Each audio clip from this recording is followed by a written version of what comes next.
बंदी छोड़ सतगुरु रामपाल जी परमेश्वर जी की जय हो। परम पिता परमात्मा सारी सृष्टि के रचनहार कुल मालिक असंख्य ब्रह्मांडों के स्वामी जगत गुरु तीनों लोकों में प्रवेश करके सबका धारण पोषण करने वाले राजाधिराज आत्माधार नाथों के नाथ देवों के देव महादेव सर्वेश्वर महेश्वर मृत्युंजय अजरो अमर आदि अनादि सनातनी प्रभु जगत पिता जगदीश्वर श्री श्री 1008 की उपाधि के वास्तविक अधिकारी अकाल मूरत सौद स्वरूपी राम वासुदेव सर्वगतम ब्रह्म परम पूज्य प्रथम पूज्य परम संत परम पुरुष परम धनी परम दयालु सत्य कबीर हक्का कबीर अल्लाहु अकबर अल्लाहु कबीर बाखबर अल्लाह ताला जगत के तारणहार जगत के मुक्तिदाता जगत के जगन्नाथ हारे के सहारे हिंदुओं के राम मुसलमानों के अल्लाह सिखों के वाहिगुरु ईसाइयों के मसीह दया के सागर दयानिधि करुणा के सागर करुणानिधि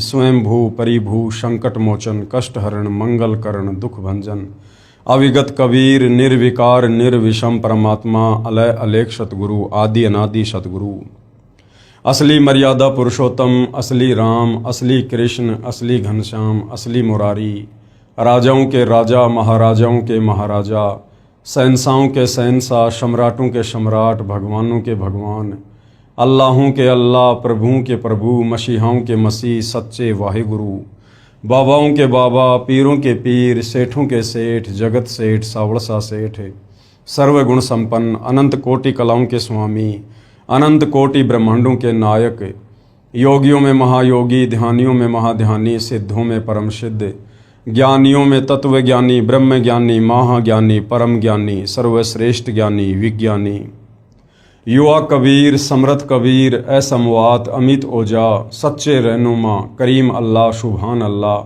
दुनिया के अंतिम पैगंबर 8 सितंबर 1951 से गांव धनाना जिला सोनीपत हरियाणा भारतवर्ष की पावन भूमि पे प्रकट रियल कल की भगवान श्री नारायण साकार हरि श्री बाबा साहेब नूर अनंत परमात्मा सच्चे दरवेश सच्चे बाखबर संत श्रोमणी सतगुरु रामपाल जी परमेश्वर जी के चरण कमल में आप और हम सभी भाई बहनों का अनंत कोटि दंडवत प्रणाम। सत्साई भाई और बहनों, बहुत बड़ी दया बहुत बड़ी मेहर पूज्य गुरुदेव भगवान की परमेश्वर रामपाल जी की, जिनके शुभ आशीर्वाद से विशेष आशीर्वाद से उन्हीं के कर कमल से लिखित पवित्र पुस्तक ज्ञान गंगा के ऊपर वीडियो बनाने की श्रृंखला जारी है। इसी श्रृंखला में आज हमारा ये 11वें नंबर का वीडियो है। अभी तक यदि आपने इस पवित्र पुस्तक ज्ञान गंगा पर बन चुके पहले वाले वीडियो नहीं देखे हैं तो आपने अवश्य देखने चाहिए, क्योंकि किसी भी पुस्तक की भूमिका को पढ़े बिना समझे बिना हम आगे उस पुस्तक के विषय में नहीं जान सकते नहीं समझ सकते। तो भाइयों और बहनों, जो पवित्र पुस्तक ज्ञान गंगा सर्व धर्मों के सर्व पवित्र शास्त्रों से प्रमाणित है, आप और हमें उस पुस्तक को पढ़ने का परमपिता परमेश्वर जी के आशीर्वाद से मौका मिल रहा है और ये मौका हमने चूकना नहीं चाहिए। भाइयों और बहनों, सृष्टि रचना पर वीडियो कंप्लीट हो चुके हैं और सृष्टि रचना को समझे बिना हम किसी भी धर्म की किसी भी पुस्तक को नहीं समझ सकते। सृष्टि रचना अध्यात्म की भक्ति मार्ग की मास्टर की है। तो सृष्टि रचना पर बन चुके 4 वीडियो आप जियों ने अवश्य देखने चाहिए, ताकि आगे का ज्ञान आपको भली भांति समझ में आ सके। तो भाइयों और बहनों, आज पूज्य गुरुदेव भगवान के आशीर्वाद से ज्ञान गंगा पर हमारा 11वें नंबर का वीडियो है। प्रत्येक वीडियो में मालिक के आशीर्वाद से हमें बहुत कुछ समझ में आ रहा है। हमारी रुचि भक्ति मार्ग में आगे से आगे बढ़ रही है और जब हम इस पवित्र पुस्तक को पूरा पढ़ लेंगे समझ लेंगे तो निश्चित तौर पर आप जी बगैर नाम दीक्षा के रह नहीं पाएंगे। तो पवित्र पुस्तक ज्ञान गंगा पेज नंबर 76। आज का जो टॉपिक है वो है कौन तथा कैसा है कुल का मालिक। सदियों से सतयुग से और वर्तमान समय तक, जब तक सतगुरु रामपाल जी ने अध्यात्म की शुरुआत नहीं की तब तक लाखों वर्षों से भक्ति मार्ग में परमात्मा चाहने वाली आत्माओं के सामने ये सवाल सबसे बड़ा रोड़ा बन के खड़ा रहा कि भक्ति तो हम करना चाहते हैं, परंतु हमें ये तो पता चले कि भगवान कौन है, परमात्मा कौन है, कैसा है, कहाँ रहता है, कैसे मिलता है, पहले हमें ये तो पता चले। तो भाइयों और बहनों, सदियों से हमें जिस परमपिता परमेश्वर जी की सारी सृष्टि के रचयिता की तलाश थी, अब वो तलाश बिल्कुल सतगुरु रामपाल जी ने समाप्त कर दी है। कौन तथा कैसा है कुल का मालिक? जिन जिन पुण्यात्माओं ने परमात्मा को प्राप्त किया, उन्होंने बताया कि कुल का मालिक एक ही है और वह मानव सदृश यानी इंसानों के जैसा दिखाई देता है, इंसानों के जैसा है। वह मानव सदृश तेजोमय शरीर युक्त है, जिसके एक रोम कूप यानी एक बाल में, एक बाल का प्रकाश करोड़ सूर्य तथा करोड़ चंद्रमाओं की रोशनी से भी अधिक है। ये परमपिता परमेश्वर कबीर साहिब जी की जब वे सतलोक के सिंहासन पर सत्य पुरुष कबीर देव के नाम से विराजमान होते हैं, तो उस समय उनके शरीर का तेज कितना होता है, नूर कितना होता है, उसका यहाँ पर वर्णन किया जा रहा है। सतलोक में कबीर परमेश्वर जी के एक बाल में इतनी चमक है, करोड़ों सूर्य करोड़ों चंद्रमा मिला दीजिए, उनकी रोशनी से भी कहीं ज्यादा रोशनी उनके एक रोमकूप में है, एक बाल में है। और पूरे शरीर पर 3.5 करोड़ रोमकूप होते हैं। उसी ने नाना रूप बनाए हैं। परमेश्वर का वास्तविक नाम अपनी अपनी भाषाओं में कबीर देव यानी वेदों में कबीर परमेश्वर जी को कबीर वेद कहा गया है, वेदों की भाषा में कबीर देव। तथा हक्का कबीर ये गुरु ग्रंथ साहिब में पेज नंबर 721 पर क्षेत्रीय भाषा में, गुरु ग्रंथ साहिब में कबीर परमेश्वर जी को हक्का कबीर की संज्ञा दी गई है, यानी सत्य कबीर, अविनाशी कबीर। तथा धर्मदास जी की वाणी में कबीर परमेश्वर जी को सत्य कबीर कहा गया है, सत्य कबीर श्री धर्मदास जी की वाणी में क्षेत्रीय भाषा में। तथा आदरणीय गरीबदास जी की वाणी में कबीर परमात्मा जी को बंदी छोड़ कहा गया है। तथा बंदी छोड़ कबीर संत गरीबदास जी के सदग्रंथ में क्षेत्रीय भाषा में। और मुसलमान भाइयों की कुरान शरीफ में कबीर परमेश्वर जी को कबीरा, कबीरन, खबीरा, खबीरन इन नामों से उपमा दी गई है। तथा कबीरा, कबीरन, खबीरा, खबीरन श्री कुरान शरीफ सूरत फुरकानी नंबर 25 आयत नंबर 19, 21, 52, 58, 59 में क्षेत्रीय अरबी भाषा में उनको कबीरा, कबीरन, खबीरा, खबीरन नामों से उपमा दी गई है। इसी पूर्ण परमात्मा के उपमात्मक नाम अनामी पुरुष, यानी जब ये कबीर परमात्मा अनामी लोक में विराजमान होते हैं तो इनको अनामी पुरुष की संज्ञा दी जाती है। और जब यही कबीर परमात्मा अगम लोक में विराजमान होते हैं तो इनको अगम पुरुष की संज्ञा दी जाती है। और जब ये कबीर परमात्मा अलख लोक में विराजमान होते हैं तो इनको अलग पुरुष की संज्ञा दी जाती है। और जब यही कबीर परमात्मा सतलोक में विराजमान होते हैं तो इनको सत्य पुरुष की उपमा दी जाती है। इसके अलावा अकाल मूर्ति, यानी जिसको कभी काल ना ग्रास करे, जो कभी भी विनाश में नहीं आता, अकाल मूर्ति। शब्द स्वरूपी राम, शब्द स्वरूपी राम का मतलब है जिनका शब्द रूप है। पूर्ण ब्रह्म यानी सबसे बड़ा भगवान। परम अक्षर ब्रह्म यानी ब्रह्म से बड़ा, परब्रह्म से बड़ा कौन? परम अक्षर ब्रह्म आदि। जैसे देश के प्रधानमंत्री का वास्तविक शरीर का नाम कुछ और होता है तथा उपमात्मक नाम प्रधानमंत्री जी, प्राइम मिनिस्टर जी अलग होता है। इसी प्रकार सारी सृष्टि के मालिक का, कुल के मालिक का वास्तविक नाम है कबीर देव। बाकी उनकी उपमात्मक पदवियों के अलग अलग नाम हैं जो आप जियों को दिखाए गए हैं। जैसे भारत देश का प्रधानमंत्री जी अपने पास गृह विभाग रख लेता है, जब वह उस विभाग के दस्तावेजों पर हस्ताक्षर करता है तो वहां गृह मंत्री की भूमिका करता है। तथा अपना पद भी गृह मंत्री लिखता है। हस्ताक्षर वही होते हैं। इसी प्रकार ईश्वरीय सत्ता को समझना है। जिन संतों व ऋषियों को परमात्मा प्राप्ति नहीं हुई, उन्होंने अपना अंतिम अनुभव बताया है कि प्रभु का केवल प्रकाश देखा जा सकता है। प्रभु दिखाई नहीं देता क्योंकि उसका कोई आकार नहीं है तथा शरीर में धुन सुनना आदि प्रभु भक्ति की उपलब्धि है। यानी भाई और बहनों, जिन आत्माओं को तत्वदर्शी संत की शरण प्राप्त नहीं हुई, जिनको तत्व ज्ञान सुनने को नहीं मिला, जिनको सृष्टि रचना के विषय में बताने वाला कोई पूर्ण संत महात्मा नहीं मिला, उन आत्माओं ने प्रयास तो बहुत किया परमात्मा की प्राप्ति का, लेकिन वो प्राप्त नहीं कर पाए और काल तक की साधना करते रहे। ओम नाम के जाप को कबीर परमेश्वर जी का नाम जाप मानकर, पूर्ण परमात्मा का नाम जाप मानकर जपते रहे, तप करते रहे। और इस काल में, क्योंकि सृष्टि रचना इसीलिए बतानी अति आवश्यक थी शुरुआत में, ताकि हम आगे का ज्ञान समझ सकें। क्योंकि ये काल जिसको प्रतिदिन 1 लाख मानव शरीरधारी आत्माओं के, जीवों के सूक्ष्म शरीर से निकली वासना खाने का श्राप कबीर परमेश्वर जी की तरफ से लगा हुआ है, जिस कारण से इसकी मजबूरी हो गई किसी को भी दर्शन ना देने की।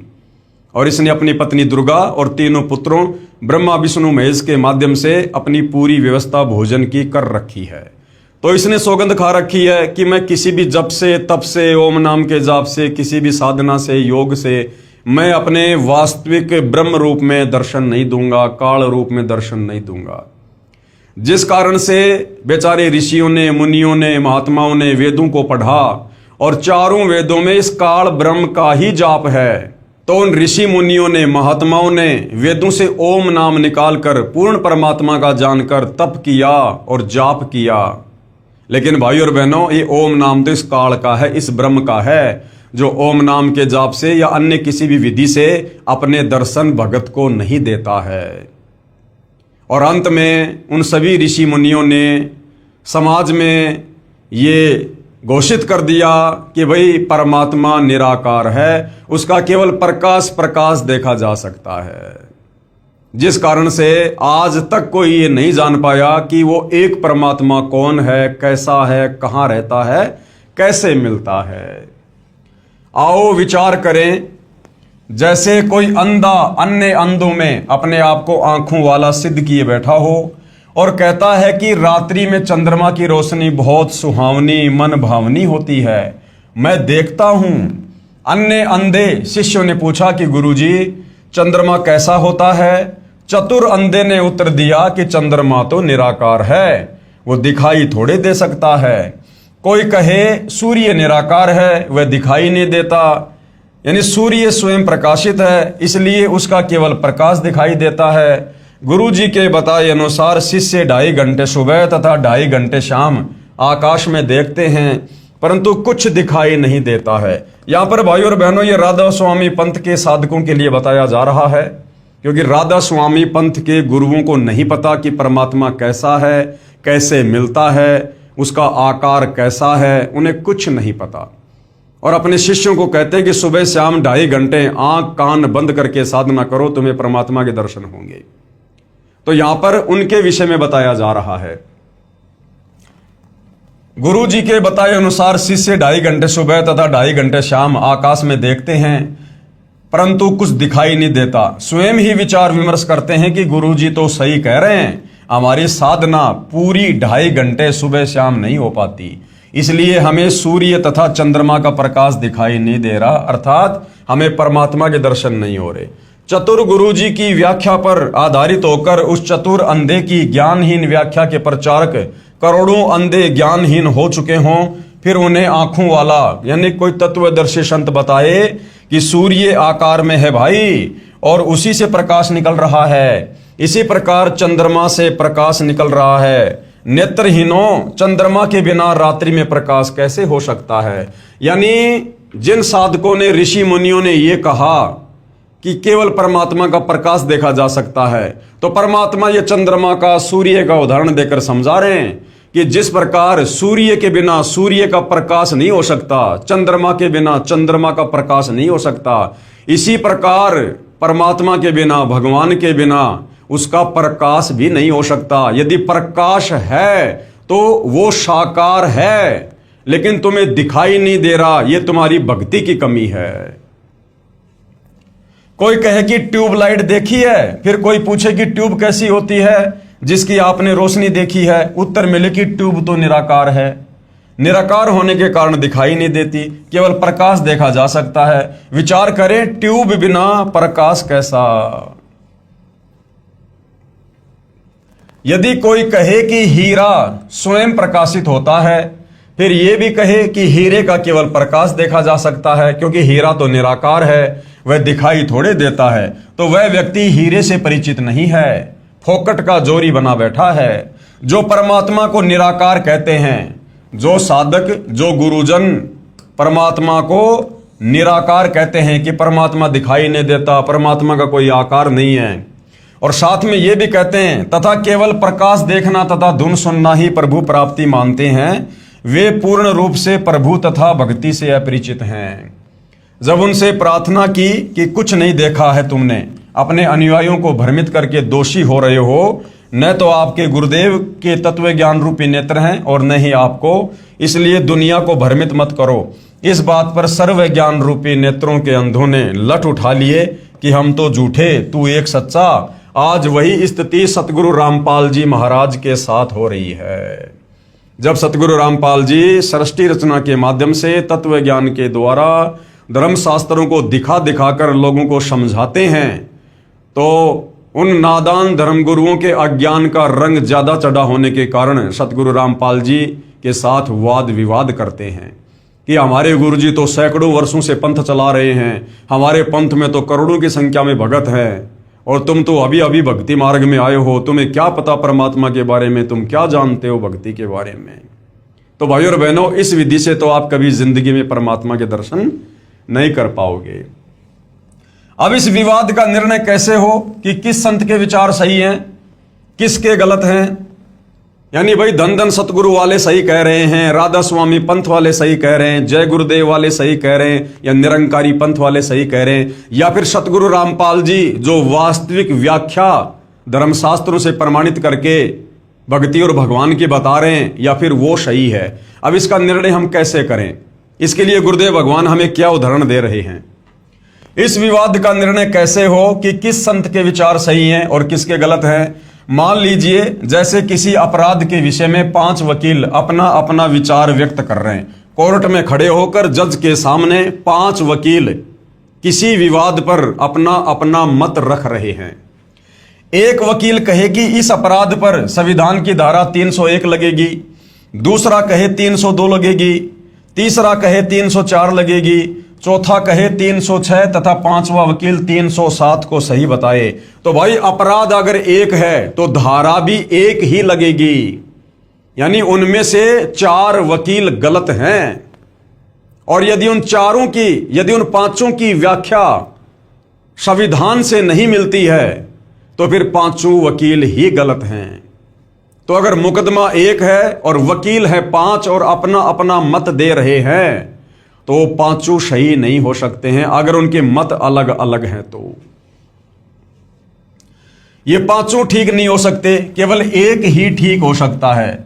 यदि उसकी व्याख्या अपने देश के पवित्र संविधान से मिलती है, यदि उसकी व्याख्या भी संविधान के विपरीत है, तो 5 वकील भी गलत हो सकते हैं। इसका निर्णय देश का पवित्र संविधान करेगा जो सर्व को मान्य होता है।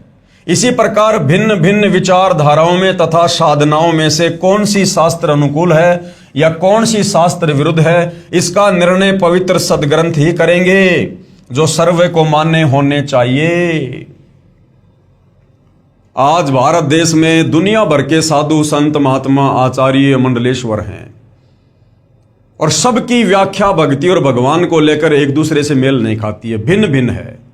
कोई कहता है कि ओम नाम का जाप करो, कोई कहता है राधे राधे श्याम मिला दो ये जाप करो, कोई कहता है ओम नमे भागवते वासुदेवाय का जाप करो, कोई कहता है हरे राम जय जय राम सीताराम, कोई अकेला सोहम नाम देता है। हर संत की अपनी अपनी अलग अलग व्याख्या है। अब भाइयों और बहनों, इस प्रकार से तो निर्णय नहीं हो सकता। अब हम कैसे निर्णय करें, परमात्मा चाहने वाली आत्मा इस निर्णय पर कैसे पहुंचे कि कौन संत सही है और किसका भक्ति मार्ग सही है। उसके लिए भाई और बहनों, हमने हमारे पवित्र धर्मशास्त्रों को आधार बनाना होगा। जिस प्रकार अपने अपने क्लाइंट को बचाने के लिए दोनों वकील भरकस प्रयास करते हैं और जज दोनों की बातें सुनता है, अंत में जज भारत के संविधान को सामने रखकर कि जो धारा इस पर लगाई गई है उस धारा में क्या सजा है, कितनी सजा है, जो मुकदमा इस पर साबित हो चुका है उसकी क्या सजा है, अंत में उसका निर्णय भारत का संविधान करेगा। इसी प्रकार भाइयों और बहनों, कौन संत सही है, किसकी भक्ति सही है, किसके मंत्र सही हैं, किसका भक्ति मार्ग सही है, इसका निर्णय हमारे पवित्र धर्मशास्त्र करेंगे, धर्म ग्रंथ करेंगे। और चारों वेद और गीता जी पूरे विश्व के एक नंबर के धर्म ग्रंथ है, अध्यात्म को लेकर, भक्ति को लेकर। तो समझदार व्यक्ति धर्म ग्रंथों से निर्णय करेगा, मिलान करेगा कि जो जो गुरुजन भक्ति और भगवान की व्याख्या कर रहे हैं उनमें से किसकी व्याख्या हमारे सदग्रंथों से मेल खाती है। यही प्रमाण पवित्र श्रीमद् भगवत गीता अध्याय 16 श्लोक नंबर 23 और 24 में है। जिन आंखों वालों यानी पूर्ण संतों ने सूर्य यानी पूर्ण परमात्मा को देखा, उनमें से कुछ के नाम हैं। यानी जिन जिन महापुरुषों ने, जिन जिन अच्छी आत्माओं ने कुल के मालिक कबीर परमेश्वर जी के दर्शन किए, परमात्मा जी सतलोक से चलकर साक्षात धरती पर प्रकट होकर उनको मिले, उनको शतलोक लेकर गए, उनको सर्व सृष्टि रचना से परिचित करवाया। उन महापुरुषों में कुछ एक महापुरुष हैं जिनके नाम यहां पर दिए गए हैं।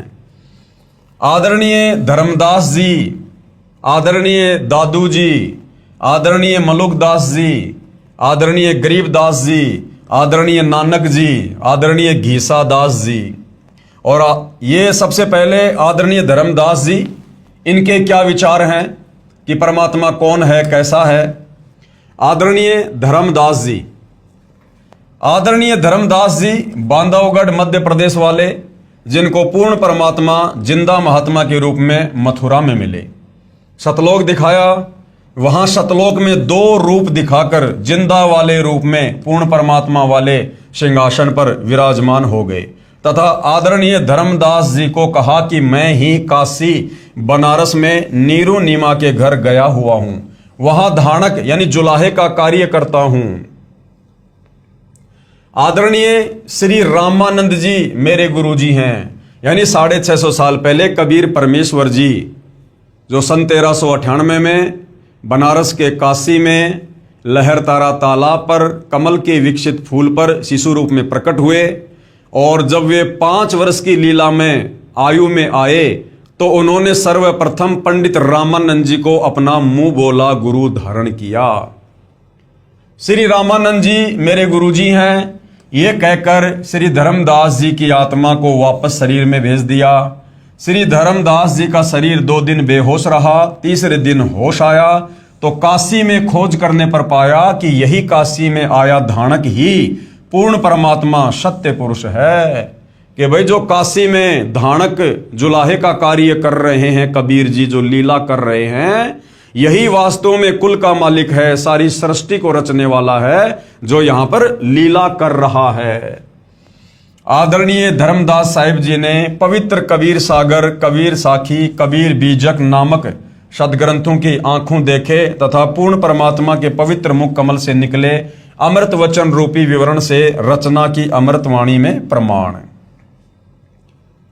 आज मोहे दर्शन दियो जी कबीर, आज मोहे दर्शन दियो जी कबीर। यानी कबीर परमेश्वर जो धर्मदास जी के गुरुजी थे, और जब 1518 में परमात्मा अपनी लीला समाप्त करके सह शरीर सतलोक को गए थे, उसके कुछ वर्षों के बाद धर्मदास जी के मन में थोड़ा दोष आ गया था काल प्रेरणा से। तो उस समय धर्मदास जी ने अपने पूज्य गुरुदेव कबीर जी को याद करके उनकी पुकार की, रोने लगे। तो कबीर परमेश्वर जो समर्थ परमात्मा है, कहते हैं गोता मारूं स्वर्ग में जा बैठूं पाताल, गरीब दास ढूंढता फिरूं अपने हीरे मोती लाल। एक क्षण में परमात्मा 16 संकोश की दूरी को तय करके और पृथ्वी पर धर्मदास जी के सामने प्रकट हो गए। धर्मदास जी की खुशी का ठिकाना नहीं।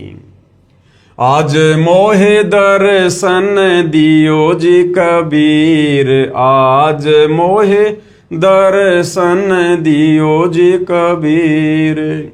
सतलोक से चल कर आए, सतलोक से चल कर आए, काटन यम की जंजीर, आज मोह दर्शन दियो जी कबीर, आज मोहे दर्शन दियो जी कबीर। कि हे कबीर परमात्मा, आप परमात्मा चाहने वाली आत्माओं के शतलोक से चलकर गति करके धरती पर प्रकट होकर अपना तत्व ज्ञान देकर काल की जम वाली जंजीर काटने के लिए आते हो। थारे दर्शन से मारे पाप कटत हैं, थारे दर्शन से मारे पाप कटत हैं। निर्मल होवे जी शरीर, आज मोहे दर्शन दियो जी कबीर, आज मोहे दर्शन दियो जी कबीर। कहते हैं साधु दर्शन राम का मुख पे बसे सुहाग, और दर्शन उन्हीं को होते हैं जिनके पूर्ण भाग। तो धर्मदास जी कहते हैं कि हे कबीर परमात्मा, हे गुरुदेव, आपके दर्शन मात्र से हमारे युगों युगों के पाप कर्मों का नाश होता है और हमारा शरीर, हमारी आत्मा आपके दर्शन से निर्मल हो जाती है। अमृत भोजन मारे सतगुरु जी मैं, अमृत भोजन मारे सतगुरु जी मैं। शब्द दूध की खीर, आज मोहे दर्शन दियो जी कबीर, आज मोहे दर्शन दियो जी कबीर। कहते साधु भूखा भाव का, धन का भूखा नाही, जो कोई धन का भूखा साधु भी नाही। तो कबीर परमात्मा जी अपने भगत के भाव के भूखे हैं। हिंदू के तुम देव कहाए, हिंदू के तुम देव कहाए। मुसलमान के पीर, आज मोहे दर्शन दियो जी कबीर, आज मोहे दर्शन दियो जी कबीर। 650 साल पहले जब कबीर परमेश्वर जी आए थे और 120 वर्ष तक लीला में उम्र में यहाँ पर रहे थे, अपने तत्व ज्ञान का प्रचार किया और 64 लाख उनके शिष्य हुए थे। तो उन 64 लाख शिष्यों में हिंदू और मुसलमान दोनों ही उनके सेवक थे। दोनों दीन का झगड़ा छिड़ गया, दोनों धर्मों का झगड़ा छिड़ गया। टोहे ना पाए शरीर, आज मोहे दर्शन दियो जी कबीर, आज मोहे दर्शन दियो जी कबीर।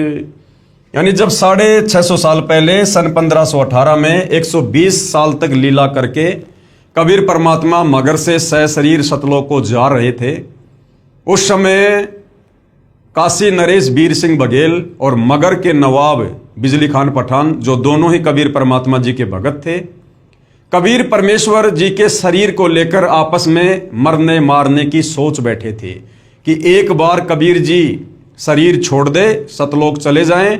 उसके बाद वीर सिंह ने सोचा कि इनके शरीर का अंतिम संस्कार हम मुसलमान रीति से करेंगे, और उधर वीर सिंह बघेल सोच रहा था कि हम इस शरीर का अंतिम संस्कार हिंदू रीति से करेंगे। लेकिन कबीर परमात्मा जी अंतर्यामी थे और उस समय भविष्य वक्ताओं ने भविष्यवाणियां कर रखी थी कि ऐसे ऐसे इस समय पर भयंकर हिंदू मुसलमान झगड़ा होगा और करोड़ों लोग कट कट के मरेंगे।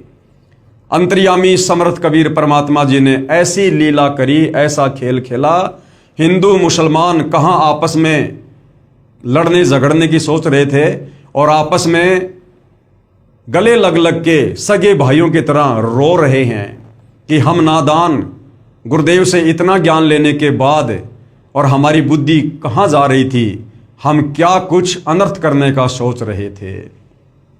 तो कबीर परमेश्वर जी ने कहा था कि भाई मेरा शरीर तुमको नहीं मिलेगा, लेकिन उनको यकीन नहीं हो रहा था कि शरीर कहां जाएगा। तो कबीर परमेश्वर जी ने कहा कि मेरे शरीर की जगह तुम्हें जो भी वस्तु मिले भाई उसको आधा आधा बांट लेना, लड़ना झगड़ना मत। और कबीर परमेश्वर जब सतलोक गए, उसके बाद जब देखा वो चद्दर हटा के जहां पर वो लेटे हुए थे, तो शरीर के आकार में वहां पर फूल ही फूल थे, फूल ही फूल। और हिंदू मुसलमान दोनों ने आपस में आधे आधे बांट लिए। मुसलमानों ने वहां पर अपनी मजार वगैरह बना ली और हिंदू ने वहां पर मंदिर बना लिया। तो ये उस समय का ये वर्णन है कि दोनों धर्मों का झगड़ा छिड़ गया और टोए न पाया शरीर। वहां पर कबीर जी का शरीर नहीं मिला, सुगंधित फूल मिले जो दोनों ने आपस में बांट लिए थे। धर्मदास की अर्ज गोसाई, धर्मदास की अर्ज गोसाई, बेड़ा लंगइयो पर लेती रे आज, मोहे दर्शन दियो जी कबीर, आज मोहे दर्शन दियो जी कबीर। अंत में धर्मदास जी कह रहे हैं कि हे कबीर परमात्मा, हे मेरे मालिक, मुझ धर्मदास का बेड़ा पार लगा दियो, यानी काल लोक से अपने दास को सतलोक में बैठा दियो। तो कहने का मतलब है वो कुल का मालिक कबीर परमात्मा है, वो सहशरीर है, मनुष्य दृश्य रूप में है। और आदरणीय धर्मदास जी को सतलोक से चलकर और मथुरा में मिले थे, उनको तत्व ज्ञान समझाया था, अपना शिष्य बनाया था। फिर धर्मदास जी को कबीर परमात्मा सतलोक लेकर गए, उनको सर्व व्यवस्था से, सृष्टि रचना से, सर्व ब्रह्मांडों से परिचित करवाया था। उसके बाद धर्मदास जी ने कबीर परमेश्वर की बहुत सारी महिमा की। उसके बाद भाइयों और बहनों, आदरणीय दादू जी अमृतवाणी में प्रमाण, कबीर परमेश्वर के साक्षी, जिस प्रकार आदरणीय धर्मदास जी को कबीर परमात्मा जिंदा बाबा के रूप में मथुरा में मिले थे सतलोक से चलकर, उसी प्रकार आदरणीय दादू जी को भी कबीर परमात्मा सतलोक से चलकर गति करके धरती पर प्रकट होकर जिंदा बाबा के रूप में मिले थे। और उसके बाद आदरणीय दादू जी की आत्मा को धर्मदास जी की तरह सतलोक लेकर गए, सर्व व्यवस्था से, सर्व ब्रह्मांडों से सतलोक से परिचित करवाया। और फिर दादू जी ने किस प्रकार अटूट महिमा अपने गुरुदेव कबीर परमेश्वर जी की अपनी वाणियों के माध्यम से की। आदरणीय दादू जी जब 7 वर्ष के बालक थे तब पूर्ण परमात्मा यानी कबीर परमेश्वर जिंदा महात्मा के रूप में मिले तथा सतलोक ले गए। 3 दिन तक दादू जी बेहोश रहे। होश में आने के पश्चात परमेश्वर की महिमा की, आंखों देखी बहुत सी अमृतवाणी उच्चारण की। जिन मोकू निज नाम दिया सोए सतगुरु हमारे, दादू दूसरा कोई नहीं कबीर सिरजनहार। दादू जी कह रहे हैं जिस महापुरुष ने मुझे नाम दीक्षा दी, कहते हैं वही मेरा सतगुरु है। और दादू जी कह रहे हैं कि और कोई नहीं, वो खुद कबीर परमात्मा ही है जिन्होंने सारी सृष्टि को रचा है। जिन मोकू निज नाम दिया सोए सतगुरु हमारे, दादू दूसरा कोई नहीं कबीर सिरजनहार। दादू नाम कबीर की जय कोई लेवे ओट, उनको कबूला गए नहीं काल बजर की चोट। दादू जी कबीर परमेश्वर जी की महिमा से परिचित होने के बाद अपनी अमृतवाणी में कह रहे हैं कि यदि कोई कबीर परमेश्वर जी का नाम ले लेता है, उनकी शरण में आ जाता है, जब वे तत्वदर्शी संत के रूप में आते हैं, जय कोई लेवे ओट, ओट यानी उनसे नाम दीक्षा लेकर जब कोई उनकी शरण में आ जाता है, कहते हैं उसके बाद उनको कबूल लागे नहीं काल बजर की चोट।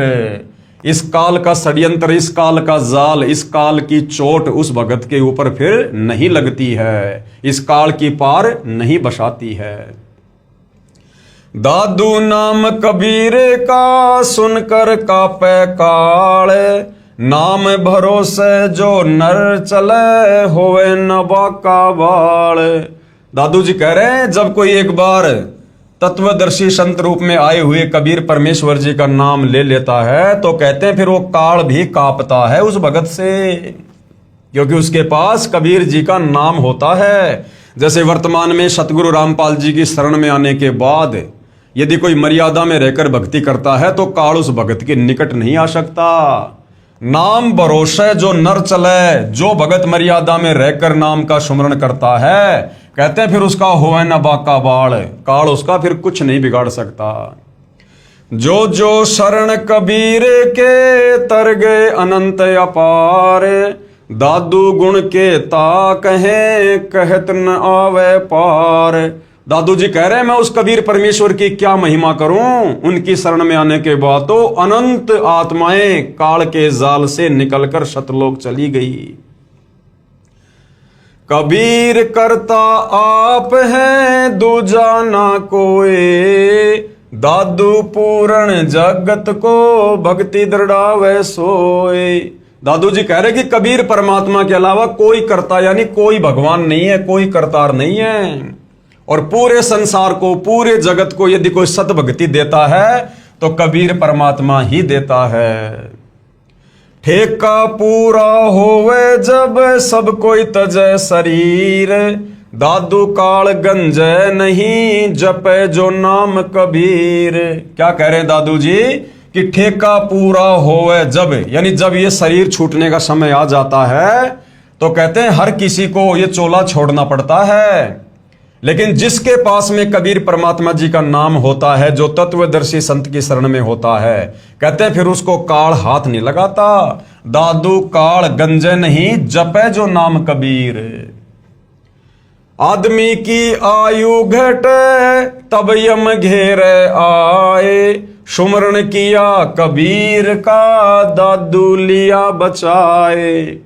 कहते जब इंसान की सांसें पूरी हो जाती हैं, शरीर छूटने का समय आ जाता है और यम के दूत उसे चारों ओर से घेर लेते हैं, लेकिन यदि किसी के पास में कबीर परमेश्वर जी का नाम है, मंत्र है, तो कहते हैं फिर उसके एक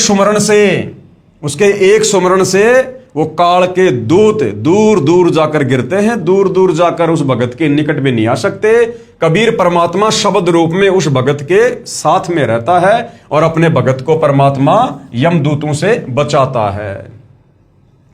मेट दिया अपराध सब आए मिले छन माहे, दादू संग ले चले कबीर चरण की छां।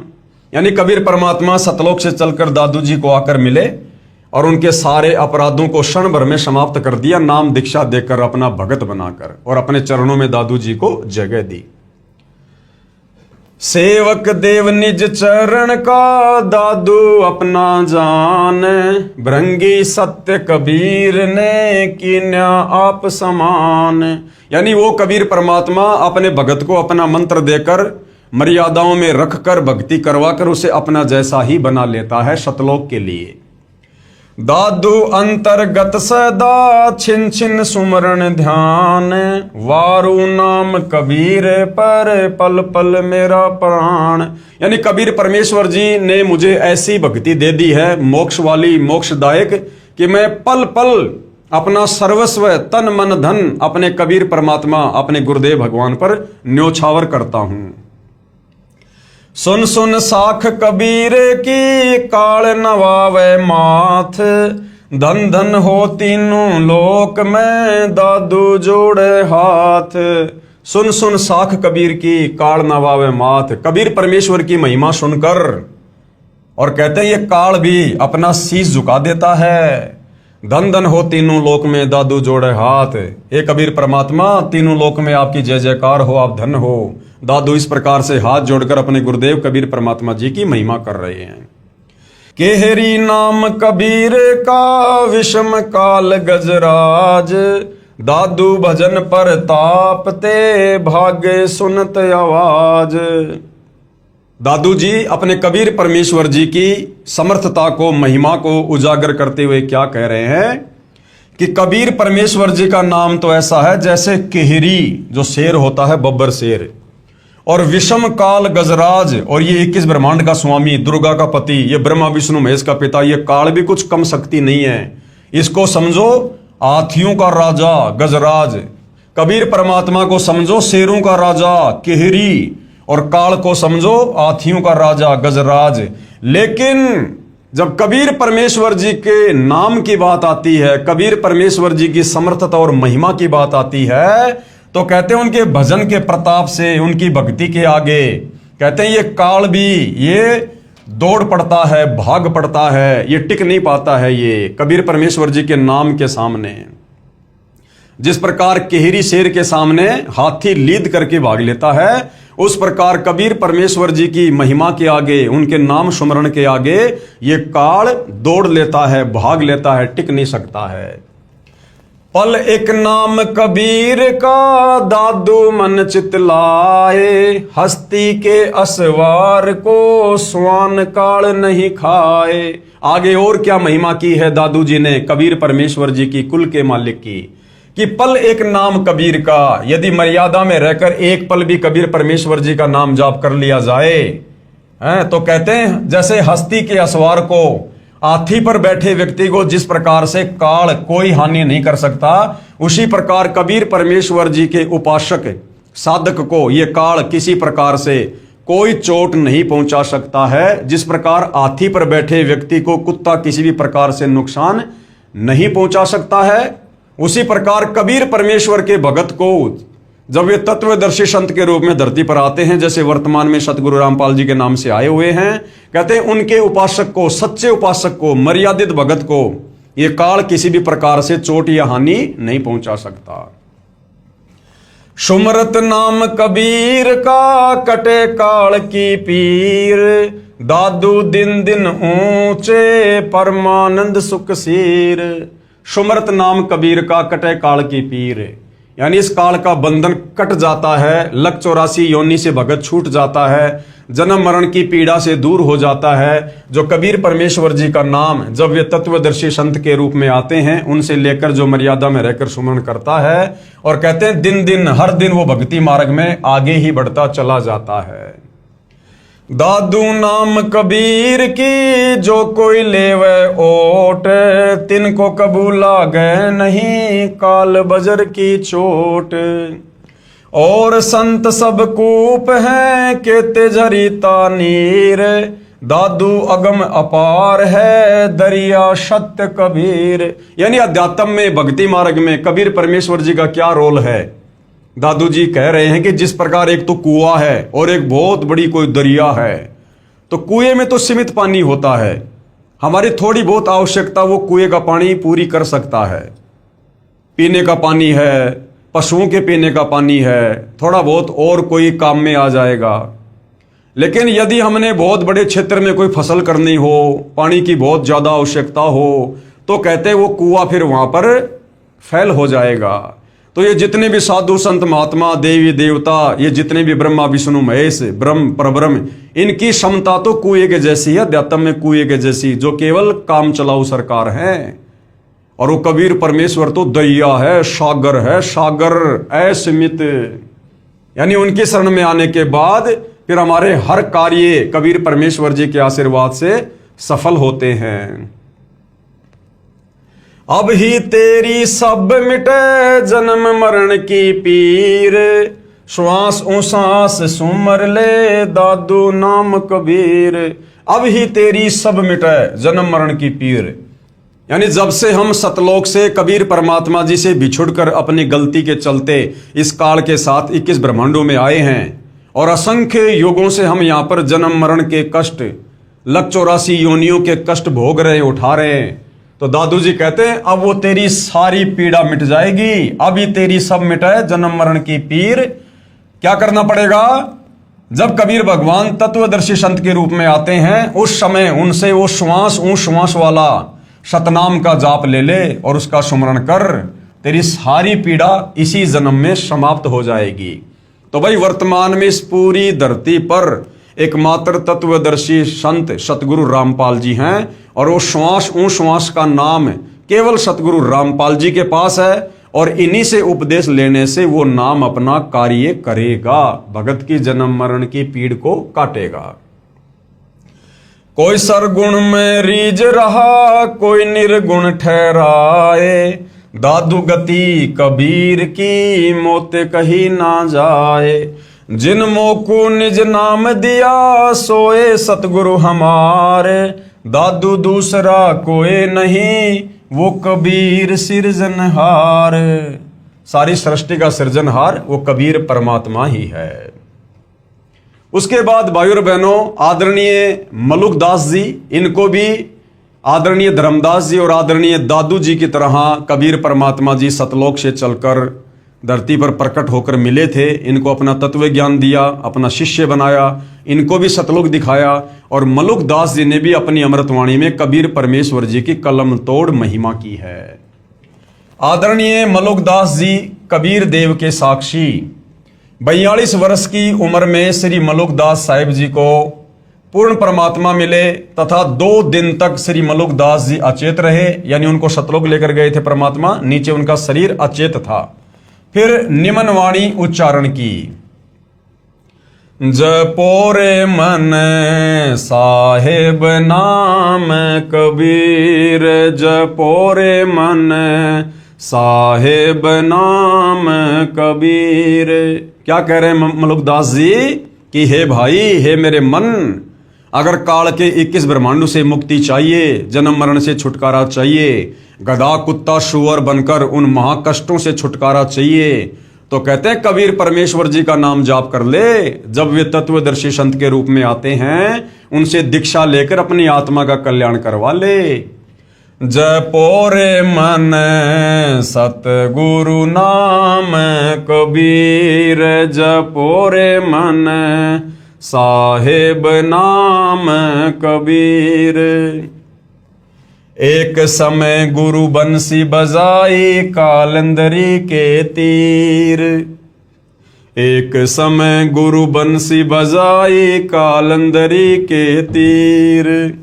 सुर नर मुनि जन थक गए, रुक गया दरिया नीर, जपोरे मन साहेब नाम कबीर, जपोरे मन परमेश्वर नाम कबीर।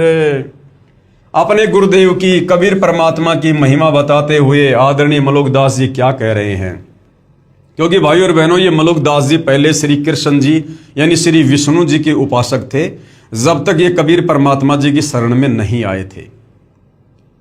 तो मलुकदास जी ने श्री कृष्ण जी की महिमा करते हुए और कबीर जी से कहा कि हे गुरुदेव, हे परमात्मा, श्री कृष्ण जी के विषय में हम सुना करते हैं कि वो ऐसे ही बांसुरी बजाया करते थे कि आसपास के पशु पक्षी भी उनकी बांसुरी की मधुर आवाज सुनने के लिए आ जाया करते थे। तो कबीर परमात्मा तो हर प्रकार से अपने भक्तों की शंका का समाधान करते हैं, निवारण करते हैं। तो कबीर परमात्मा जो मलुकदास जी के गुरुजी थे, उन्होंने कहा कि चल भाई, आज हम भी जमुना जी के किनारे और आपको बांसुरी बजा के दिखाते हैं। तो कबीर परमेश्वर जी ने ऐसे हाथ किया और ऊपर से बांसुरी उनके हाथ में आ गई, और कबीर परमेश्वर जी ने जब वो बांसुरी बजाई तो क्या व्याख्या की है फिर आगे, एक समय गुरु बंसी बजाई कालंदरी के तीर, कालंदरी यानी यमुना के तीर यानी किनारे बैठकर। एक समय गुरु बंसी बजाई जमुना जी के तीर, एक समय गुरु बंसी बजाई यमुना जी के तीर। सुर नर मुनि जन थकत भये, वो रुक गया दरिया नीर, जपोरे मन सतगुरु नाम कबीर, जपोरे मन साहेब नाम कबीर। तो मलुकदास जी ने क्या देखा, जब कबीर परमेश्वर जी ने बांसुरी बजाई तो ऐसी मनमोहिनी आवाज धुन, कहते हैं वो पशु पक्षी तो छोड़ो, सूर्य यानी देवता, ऊपर के लोगों से देवता भी आकर बैठ गए वहां पर, इतने मंत्र मुग्ध हो गए। नर मुनिजन ये 9 नाथ 84 सिद्ध ये भी पृथ्वी पर आ गए उतर के उस मनमोहिनी आवाज को सुनकर। और तो और जमुना जी का पानी भी रुक गया दरिया नीर। जमुना जी का पानी भी, जैसे पानी की वो बर्फ जम जाती है, इस प्रकार से यमुना जी का पानी भी ठहर गया, रुक गया। पशु पक्षियों की तो बात छोड़ो, आसपास के पेड़ पौधे भी हरे भरे हो गए, हरे भरे। जब कबीर परमेश्वर जी ने बांसुरी बजाई तब मलुकदास जी की शंका दूर हुई कि हाँ भाई, श्री कृष्ण जी वाली बांसुरी तो इस समर्थ कबीर परमात्मा जी की बांसुरी वाली धुन के सामने कुछ भी नहीं है। काशी तज गुरु मगहर आए दोनों दीन के पीर। काशी तज गुरु मगहर आए दोनों दीन के पीर। कोई गाड़े कोई अग्न जरावे ढूंढा ना पाया शरीर। जपोरे मन सतगुरु नाम कबीर। जपोरे मन साहेब नाम कबीर। यानी वही महिमा कर रहे हैं जो धर्मदास जी ने की कि काशी तज गुरु मगहर आए। 120 साल की उम्र में सन 1518 में जब परमेश्वर जी सतलोक जा रहे थे तो काशी से पैदल यात्रा करके और मगहर को आए। दोनों दीन के पीर, हिंदू मुसलमान दोनों के भगवान, दोनों के पीर। और कोई गाड़े कोई अग्नि जरावे, यानी मगहर का नवाब वीर सिंह बघेल वो सोच रहा था कि कबीर जी जब शरीर छोड़ देंगे तो फिर इनके शरीर का अंतिम संस्कार हम मुस्लिम रीति रिवाज से करेंगे, हम इनको नीचे दबाएंगे। और कोई अग्नि जरावे, और वीर सिंह बघेल जो काशी का नवाब था वो सोच रहा था कि कबीर जी के शरीर छोड़ने के बाद हम इनके शरीर का अंतिम संस्कार हिंदू रीति रिवाज से करेंगे। तो कहते हैं परमात्मा ने ऐसा खेल खेला, ढूंढा ना पाया शरीर, उनका शरीर ही नहीं मिला। शरीर के आकार में सुगंधित फूल मिले जो दोनों ने आपस में बांट लिया। चार दाग से सतगुरु न्यारा अजरो अमर शरीर। चार दाग से सतगुरु न्यारा अजरो अमर शरीर। दास मलूक सलूक कहते हैं खोजो कसम कबीर। जपोरे मन साहेब नाम कबीर। जपोरे मन परमेश्वर नाम कबीर। मलुकदास जी ने क्या महिमा गाई अपने गुरुदेव की कि चार दाग से सतगुरु न्यारा। वो कबीर परमात्मा चार दाग में नहीं आता।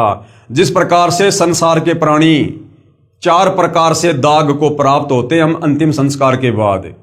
कोई जमीन में गाड़ता है, कोई अग्नि में जराता है, कोई पानी में बहा देता है, कोई ऊंचे स्थान पर डाल देता है। तो कहते हैं वो कबीर परमात्मा इस प्रकार से मृत्यु को प्राप्त नहीं होता। उनका तो अजरो अमर शरीर है, वो तो सह शरीर आते सह शरीर जाते हैं। और दास मलूक सलूक कहते हैं, यानी मलुकदास जी कह रहे हैं मैं अपने होशो हवास में कह रहा हूं, खोजो खशम कबीर।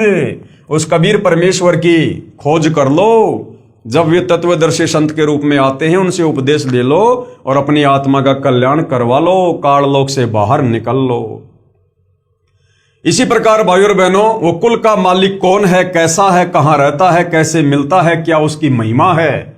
आदरणीय गरीबदास जी ने भी कबीर परमेश्वर जी के दीदार के बाद उपरोक्त महापुरुषों की तरह उनकी महिमा की है।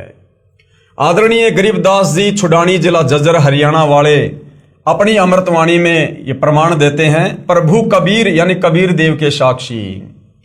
आदरणीय गरीबदास जी का आविर्भाव सन 1717 में हुआ तथा साहिब कबीर जी के दर्शन 10 वर्ष की उम्र में सन 1727 में नला नामक खेत में हुए तथा शतलोकवास सन 1778 में हुआ। आदरणीय गरीबदास जी को भी परमात्मा कबीर साहिब जी सह शरीर जिंदा रूप में मिले, यानी सतलोक से चलकर आए, सह शरीर मिले। आदरणीय गरीबदास जी अपने नला नामक खेतों में अन्य साथी ग्वालों के साथ गाय चरा रहे थे, जो खेत कबलाना गांव की सीमा से सटा है। ग्वालों ने जिंदा महात्मा के रूप में प्रकट कबीर परमेश्वर से आग्रह किया कि आप खाना नहीं खाते हो तो दूध ग्रहण करो, क्योंकि परमात्मा ने कहा था कि मैं अपने सतलोक यानी अपने गांव सतलोक से खाना खाकर आया हूं। तब परमेश्वर कबीर जी ने कहा कि मैं कुंवारी गाय का दूध पीता हूं। जो वेदों में परमेश्वर की महिमा लिखी है कि जब वो परमात्मा प्रत्येक युग में शिशु रूप में कमल के फूल पर प्रकट होता है तो उनके परवरिश की लीला कुंवारी गायों के दूध से होती है। बालक गरीबदास जी ने एक कुंवारी गाय को परमेश्वर कबीर जी के पास लाकर कहा कि बाबा जी, ये बिना ब्याई यानी ये कुंवारी है, ये कैसे दूध दे सकती है। तब कबीर देव यानी कबीर परमेश्वर जी ने कुंवारी गाय अर्थात बछिया की कमर पर हाथ रखा। अपने आप कुंवारी गाय अधन्या धेनु, वेदों में जिसको अधन्या धेनु यानी जो बिना धनाई होती है, उसके थनों से दूध निकलने लगा। पात्र भरने पर रुक गया। वह दूध परमेश्वर कबीर जी ने पिया तथा प्रसाद रूप में कुछ अपने बच्चे गरीबदास जी को पिलाया तथा सतलोक के दर्शन कराए। यानी गरीबदास जी की आत्मा को शरीर से निकालकर सतलोक लेकर गए। सतलोक में अपने दो रूप दिखाकर फिर जिंदा वाले रूप में कुल मालिक रूप में सिंहासन पर विराजमान हो गए तथा कहा कि मैं ही 120 वर्ष तक काशी में धानक जुलाहा रूप में रहकर आया हूं। मैं पहले भी हजरत मोहम्मद जी को भी मिला था। पवित्र कुरान शरीफ में जो कबीरा, कबीरन, खबीरा, खबीरन, अल्लाह अकबर आदि शब्द हैं वे मेरा ही बोध कराते हैं, यानी वो मेरा ही नाम है। तथा मैं ही श्री नानक जी को बेई नदी पर जिंदा महात्मा के रूप में मिला था। मुसलमानों में जिंदा महात्मा होते हैं, वे काला चोगा यानी ओवरकोट जैसा घुटनों से नीचे तक तथा सिर पर चोटे वाला काला टोपा पहनते हैं। तथा मैं ही बलक शहर में नरेश यानी बलक शहर के बादशाह श्री इब्राहिम सुल्तान आदम जी तथा श्री दादू जी को मिला था। तथा चारों पवित्र वेदों में जो कबीर अग्नि, कबीर देव, कबीर अंगारी आदि नाम है वो मेरा ही बोध है। कबीर वेद हमारा भेद है। कबीर परमात्मा कहते हैं चारों वेदों में मेरा भेद है कि कोई परमात्मा और है, उसका नाम कबीर है। मैं मिलूं वेदों से नहीं, लेकिन इन चारों वेदों में मेरी प्राप्ति का मार्ग नहीं है। और जौन यानी जिस वेद से मैं मिलूं वो वेद जानते नहीं। और जिस पांचवें वेद सूक्ष्म वेद में मेरी प्राप्ति की पूरी जानकारी है उसको ये चारों वेद नहीं जानते हैं। और वो सत्य जानकारी कबीर परमात्मा फिर खुद ही सतलोक से चलकर धरती पर तत्वदर्शी संत के रूप में प्रकट होकर यथार्थ रूप से सृष्टि रचना के माध्यम से सर्व धर्मों के सर्व पवित्र शास्त्रों को खोल खोल कर बताते हैं। जैसे वर्तमान में वही कबीर परमात्मा सतगुरु रामपाल जी के नाम से 8 सितंबर 1951 को धरती पर प्रकट होकर आज आप और हमें बता रहे हैं, समझा रहे हैं। मैं ही वेदों से पहले भी सतलोक में विराजमान था। गांव छुडानी, जिला झज्जर, हरियाणा में आज भी उस जंगल में जहां पूर्ण परमात्मा का संत गरीबदास जी को मानव शरीर में साक्षात्कार हुआ था, एक यादगार विद्यमान है। आदरणीय गरीबदास जी की आत्मा अपने परमात्मा कबीर बंदी छोड़ के साथ चले जाने के बाद उन्हें मरा हुआ जानकर चिता पर रखकर जलाने की तैयारी करने लगे। उसी समय आदरणीय गरीबदास जी की आत्मा को पूर्ण परमेश्वर कबीर जी ने शरीर में प्रवेश कर दिया। 10 वर्षीय बालक गरीबदास जीवित हो गए। उसके बाद उस पूर्ण परमात्मा का आंखों देखा विवरण अपनी अमृतवाणी में सदग्रंथ नाम से ग्रंथ की रचना की। उसी अमृतवाणी में प्रमाण कि कुल का मालिक कौन है, सबका परमेश्वर कौन है, सारी सृष्टि को रचने वाला कौन है। गरीब अजब नगर में ले गया हमको सतगुरु आण, जिल के बिंब अगाध गति सूते चादर ताण। आदरणीय गरीबदास जी कबीर परमेश्वर का साक्षात्कार होने के बाद उन्होंने क्या महिमा की है कि दुनिया वालों परमात्मा कौन है, भगवान कौन है।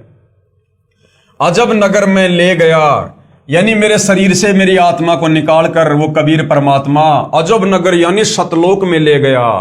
हमको सतगुरु आण यानी सतलोक से चलकर सतगुरु आए और मेरी आत्मा को शरीर से निकालकर वापस सतलोक ले गए। और जिलके बिंब अगाध गति यानी मैं सतलोक की क्या महिमा कहूं, वहां तो झिलमिल झिलमिल है, वहां का तो नजारा ही अलग है। हम सूते चादर ताण और सर्व ज्ञान से परिचित होकर, सर्व ब्रह्मांडों से परिचित होकर, और सूते चादर तान कर सोना, यानी निश्चिंत हो जाना कि भाई जो भक्ति हमें कबीर जी ने दे दी है, जिस भक्ति से हमारा मोक्ष होगा, कल्याण होगा, काल के लोक से छुटकारा होगा। और भाई हमने तो अपनी आंखों से सतलोक देख लिया और इस काल के सर्व ब्रह्मांडों को देख लिया, नरक को, स्वर्ग को, सब देख लिया। अब भाई हम निश्चिंत हो गए कि कबीर परमेश्वर की भक्ति से निश्चय हमें सतलोक मिलेगा, और अब हम अपनी भक्ति में लो लगाए हुए हैं। अनंत कोटि ब्रह्मांड का एक रति नहीं भार, सतगुरु पुरुष कबीर है कुल के सिरजनहार। आगे कबीर परमेश्वर जी की महिमा करते हुए आदरणीय गरीबदास जी क्या कह रहे हैं कि अनंत कोटि ब्रह्मांड है, अनंत करोड़ ब्रह्मांड है कबीर परमेश्वर जी के अंतर्गत, जिन्होंने सारी सृष्टि को रचा है। लेकिन एक रति नहीं भार, इन ब्रह्मांडों का कबीर परमात्मा जी के लिए रति भर भी वजन नहीं है। रति भर भी उनकी वचन शक्ति से सब हवा में घूम रहे हैं, चल रहे हैं। सतगुरु पुरुष कबीर है, जो मुझे सतगुरु रूप में आकर मिले वही पुरुष यानी वही भगवान है, उसका नाम कबीर है। कुल के सर्जनहार, कुल यानी सारी सृष्टि के सर्जनहार यही कबीर परमात्मा है।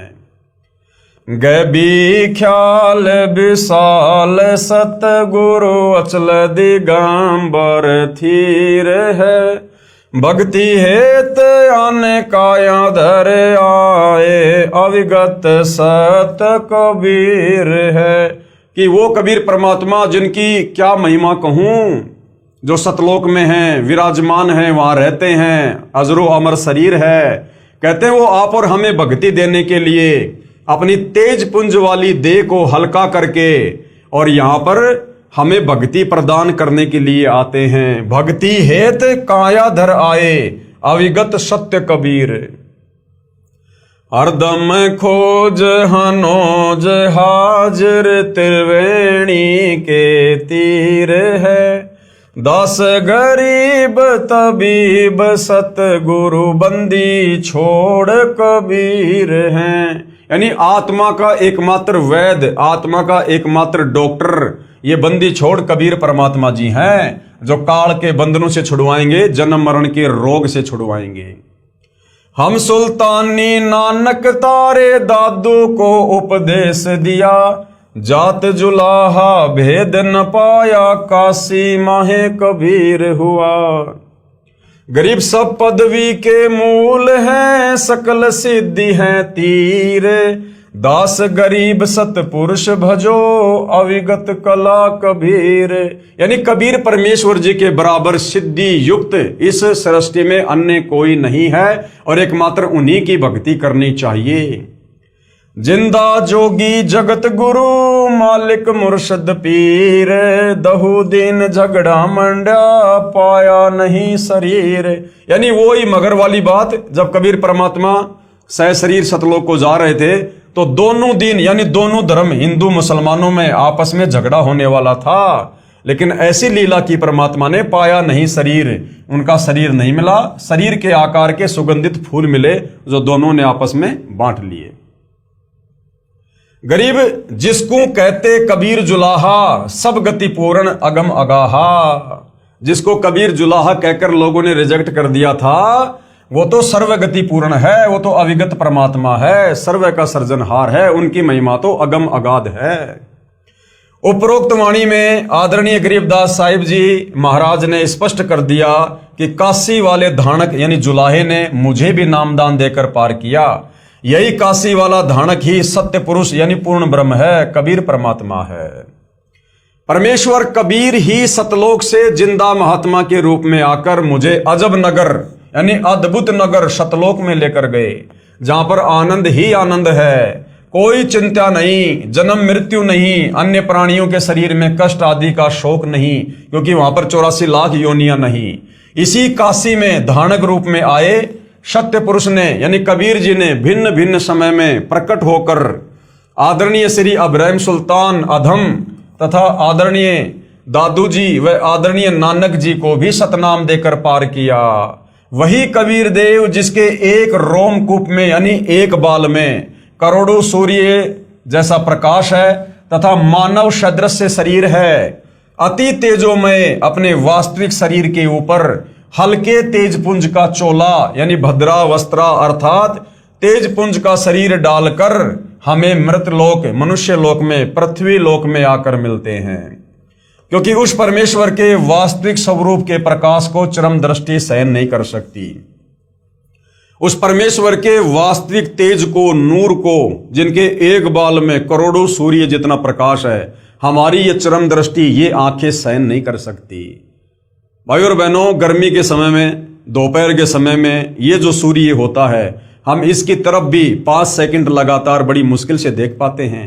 और जिस परमेश्वर के एक बाल में इसके जैसे करोड़ों सूर्यों से भी ज्यादा रोशनी है और प्रकाश है, भला वो परमात्मा अगर अपने वास्तविक तेजोमय रूप में धरती पर आ भी जाए तो भी हम उनको नहीं देख पाएंगे। यहां पर भाई और बहनों, हम अपनी इस चरम दृष्टि से यहाँ जो भूत प्रेत वगैरह सूक्ष्म रूप में घूमते रहते हैं, हम उनको नहीं देख पाते। उस कबीर परमेश्वर को हम कैसे देख पाएंगे? तो कबीर परमेश्वर स्वयं ही अपने दर्शन करवाता है, अपने तेजोमय रूप के ऊपर हल्का तेजपुंज का रूप धारण करके तत्वदर्शी संत के रूप में हमें यहां पर आकर दर्शन देते हैं, ज्ञान देते हैं। जैसे वर्तमान में सतगुरु रामपाल जी के रूप में उनके नाम से यहां पर विद्यमान है। आदरणीय गरीबदास जी ने अपनी अमृतवाणी में कहा है, सर्व कला सतगुरु साहिब की हरि आए हरियाणे नू। भावार्थ है कि पूर्ण परमात्मा कबीर हरि यानी कबीर देव जिस क्षेत्र में आए उसका नाम हरियाणा अर्थात परमात्मा के आने वाला पवित्र स्थल, जिसके कारण आसपास के क्षेत्र को हरियाणा यानी हरियाणा कहने लगे। सन 1966 को पंजाब राज्य के विभाजन होने पर इस क्षेत्र का नाम हरियाणा पड़ा। लगभग 236 वर्ष पूर्व कही वाणी 1966 में सिद्ध हुई कि समय आने पर यह क्षेत्र हरियाणा प्रांत नाम से विख्यात होगा, जो आज प्रत्यक्ष प्रमाण है। यानी गरीबदास जी ने आज से 236 साल पहले अपनी अमृतवाणी में कहा था कि उत्तर दक्षिण पूर्व पश्चिम क्यों फिरदा दाने दाने नू और सर्व कला सतगुरु साहिब की हरि आए हरियाणे नू, कि मुझे कबीर परमात्मा हरियाणा में आके मिले, गांव छुडानी में आके मिले।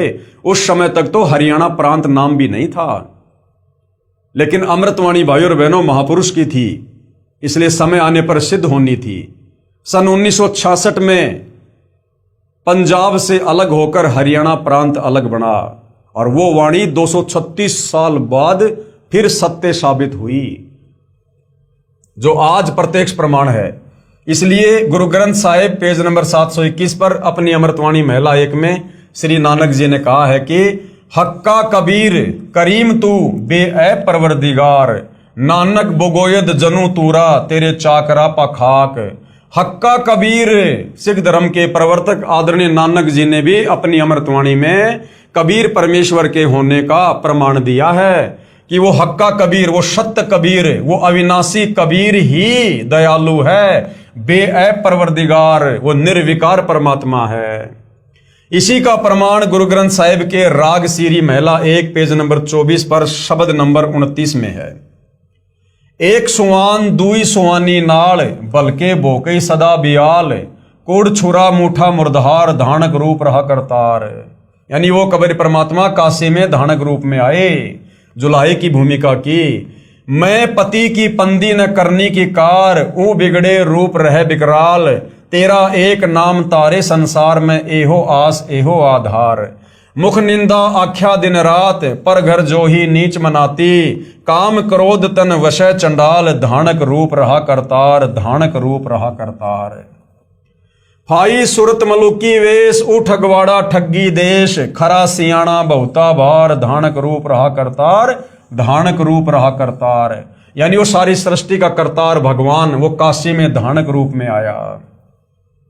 मैं कित्ता न जाता हराम खोर, ऊंकियां मुंह देसा दुष्ट चोर, नानक नीच कहे विचार, और धानक रूप का रहा करतार, धानक रूप रहा करतार। यानी कबीर परमात्मा ही कुल का मालिक है, सारी सृष्टि का सर्जनहार है, जो 650 साल पहले 120 साल जुलाहे की भूमिका करके, धानक की भूमिका करके और सह शरीर सतलोक चले गए। ये तमाम महापुरुष जो आज विश्व विख्यात हैं, ये सब उस परमेश्वर के होने का, सह शरीर होने का, समर्थ होने का अपनी अमृत वाणियों में ये प्रमाण दे रहे हैं। तो आज आप और हमें भी किसी प्रकार का कोई संशय नहीं होना चाहिए कि सारी सृष्टि का सृजनहार, कुल का मालिक कबीर भगवान है। वो सतलोक में रहता है, मानव सदृश्य है, और उसी की भक्ति जब वे तत्वदर्शी संत के रूप में आते हैं तो उन्हीं की शरण प्राप्त करके हम काल के जाल से, जन्म मरण के चक्कर से, लक 84 योनियों की पीड़ा से, तपतशिला के कष्ट से बाहर निकलकर सतलोक जा सकते हैं। गुरु ग्रंथ साहिब राग असवारी महिला 1 के कुछ अंश से, साहिब मेरा एक को है, यानी परमात्मा भाई केवल एक ही है, एक को है भाई एक को है। आपे रूप करे बहुबाती, वो खुद ही अपने बहुत सारे भिन्न भिन्न रूप बनाकर आत्माओं को ज्ञान समझाता है। नानक बपूड़ा एवं कहे, जो तिन किया सो सचू थिया, अमृत नाम सतगुरु दिया।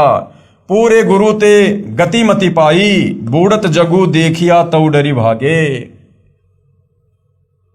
सतगुरु राखे से बड़ भागे, नानक गुरु की चरणों लागे। मैं गुरु पूछिया अपना साचा विचारी राम। Page number 439 Guru Granth Sahib.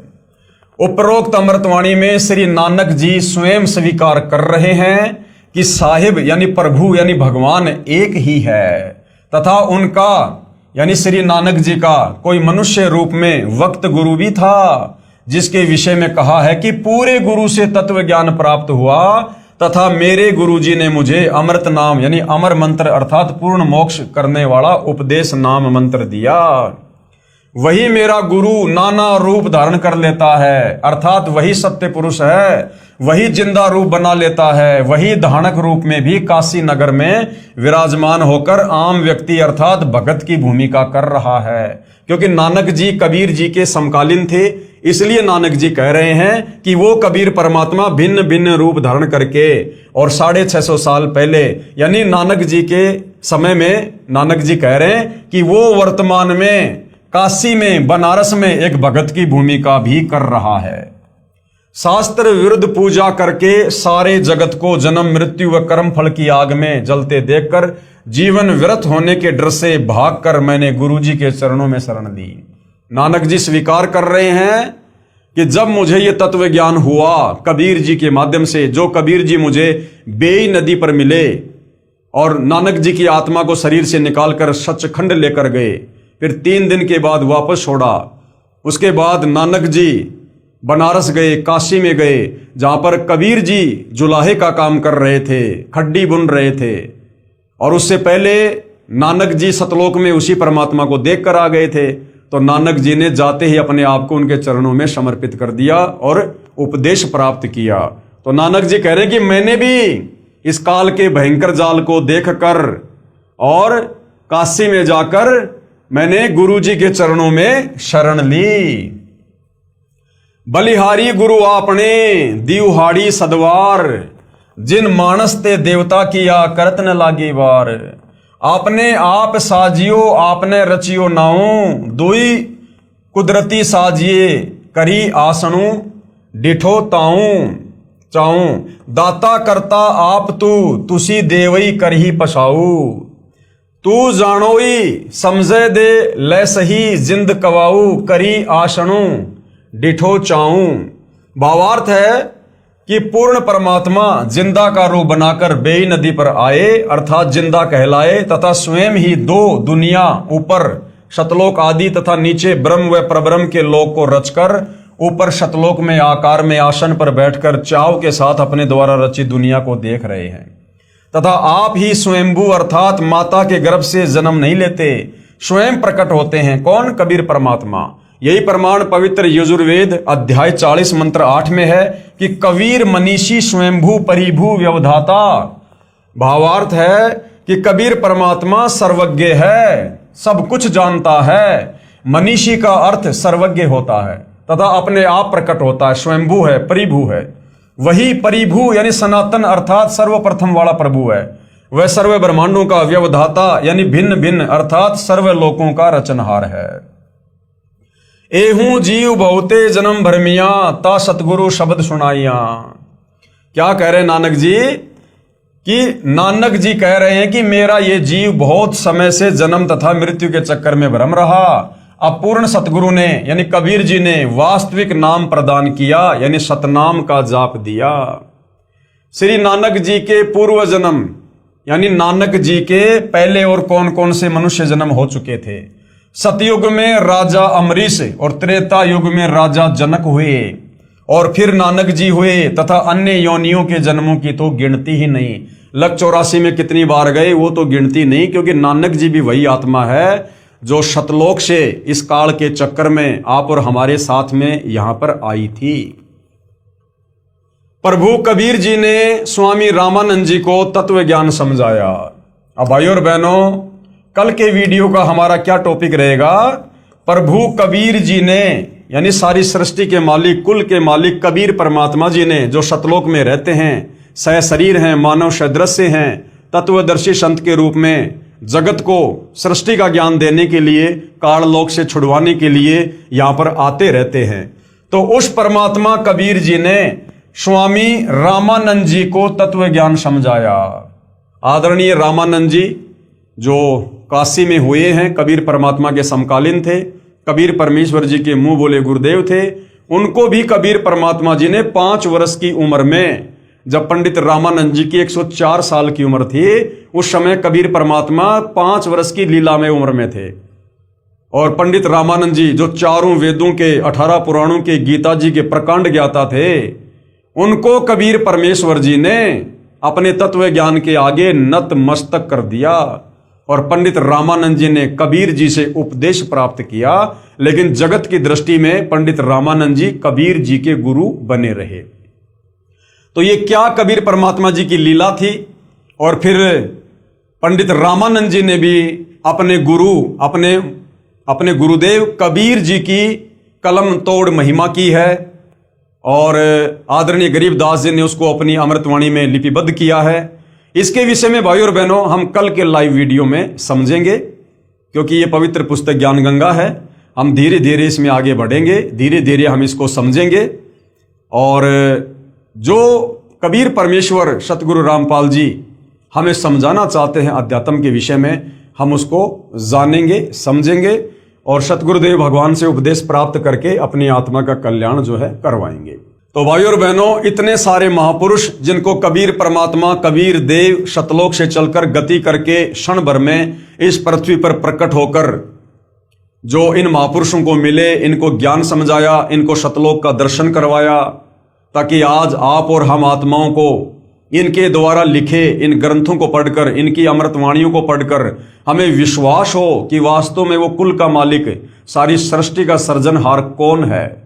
और जब इन महात्माओं को मिला, इनको ज्ञान दिया, आज वही ज्ञान, वही शास्त्र प्रमाणित ज्ञान सतगुरु रामपाल जी दे रहे हैं। वही मंत्र जो कबीर परमेश्वर जी ने इन महापुरुषों को दिया और इनकी आत्मा का कल्याण हुआ, वही मंत्र, वही ज्ञान, वही समाधान, वही भक्ति मार्ग आज सतगुरु रामपाल जी हमें दे रहे हैं। और एकमात्र पूरी पृथ्वी पर वही मंत्र, वही ज्ञान, वही समाधान, वही भक्ति मार्ग सतगुरु रामपाल जी के ही पास है। दूसरा कोई विकल्प, कोई तरीका इस काल के 21 ब्रह्मांड से बाहर निकलने का नहीं है। तो भाइयों और बहनों, यदि ये अमृत ज्ञान समझ में आ रहा है तो आप जी अविलंब सतगुरु रामपाल जी से उपदेश प्राप्त करें और अपनी आत्मा का कल्याण करवाएं।